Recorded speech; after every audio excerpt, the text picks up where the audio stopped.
ஈரானின் ஏவுகணை திறன் உண்மையில் எவ்வளவு தூரம் சென்றுள்ளது என்ற கேள்வி தற்பொழுது உலக அரசியல் மற்றும் ராணுவ வட்டாரங்களில் பெரிய விவாதமாக மாறியிருக்கு. அமெரிக்க பிரிட்டன் கூட்டு பாதுகாப்பின் முக்கிய சின்னமாக கருதப்படும் டிகோ கார்கியா தளத்தில் குறிவைத்து ஈரான் மேற்கொண்டு உள்ளதாக கூறப்படும் ஏவுகணை முயற்சி இந்த விவாதத்தை இன்னும் தீவிரமடைந்துள்ளது.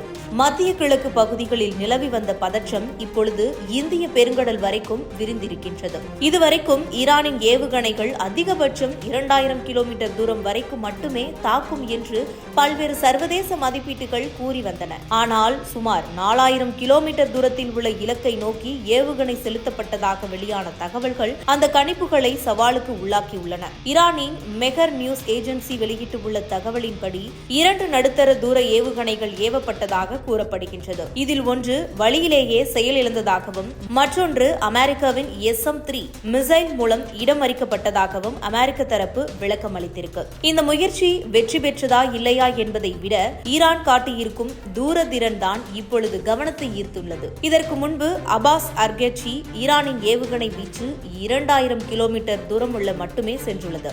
ஆனால் தற்போதைய நடவடிக்கை அந்த வரம்பை மீறிய திறனை ஈரான் கொண்டு இருக்கலாம் என்ற சந்தேகத்தையும் எழுப்பியிருக்கு. இதற்கிடையில இந்த முயற்சியை பிரிட்டன் கடுமையாக கண்டித்திருக்கு. அமெரிக்க அதிபர் டொனால்ட் ட்ரம்ப் பிரிட்டனின் பதில் தாமதமாக விமர்சித்திருக்கிறார். இந்த சம்பவம் மேற்கத்திய கூட்டணிக்குள் கூட்ட கருத்து வேறுபாடுகளை வெளிப்படுத்தியிருக்கின்றது.